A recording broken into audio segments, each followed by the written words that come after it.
This is Chris from Propagandhi. You should really check this out, beyond video.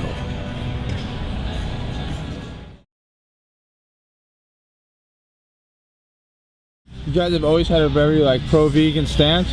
You think we should legalize cannibalism?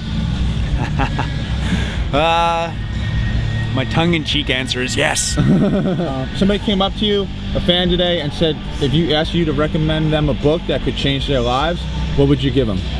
Well, actually somebody did ask me that, but I can only tell them like a book that maybe was transformed my life a bit, because compelling literature or art is a totally subjective experience, so probably what I'll recommend won't resonate with everybody. But there's an author, his name is Chris Hedges, and he's written books like War is a Force That Gives Us Meaning, Losing Moses on the Freeway, American Fascists. A lot of his stuff deals with the struggle for meaning in people's lives and what the consequences of that struggle can mean when people find meaning in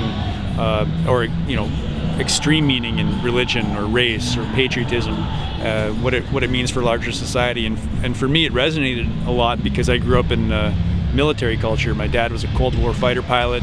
I was being groomed for the military, and I know the allure of patriotism and where it can take your mind, and it can take your mind to a very, very bad place. So. What's the best advice you give up-and-coming musicians, some band that worships Propagandhi, they want to be the next Propagandhi? What's the best advice you can give them as they're starting out? Make sure in your practice space that you're entertaining yourselves, you're having fun first of all. I don't know, that's all I can really say, because everything outside of that, if you don't put that first, then everything else is going to suck, and people are going to know it. It's going to be transparent if you're not doing it from the heart. It sounds corny, but there you go. How do you feel about the evolution of music now that so much stuff is going to digital? How do you see the future of music industry? I guess especially how it affects punk bands' ability to make a living off this.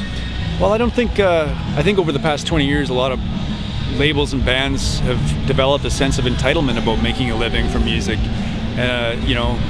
It hasn't always been that way throughout human history. People have made music for much different reasons than making a living. So in that sense, I don't worry about it too much. We'll still be in the basement making music and having conversations that lead to songs regardless of whether or not we're making a living off of it. I guarantee that. And I can't really blame the buying public for not wanting to put down their hard-earned money for a record that might be, odds are it's going to be shitty, because the record industry has foisted shitty music and shitty movies on people for so long. They've spent all their money on marketing and almost zero on content that they're scared to buy a new record if they don't know what it sounds like. And I think if people buy the record and they like the record, there's a chance they'll support the band, but I don't think people should have to buy a record and then be stuck with a piece of shit that someone hasn't tried on, So we don't worry about it too much. And the metal scene, the punk scenes we grew up on, it grew from people trading music for free, on cassette tapes and stuff, and sending, dub tapes across the country. So it's the same thing, just on a bigger scale. For every person that might not buy your record, 5 more people are going to hear your record. So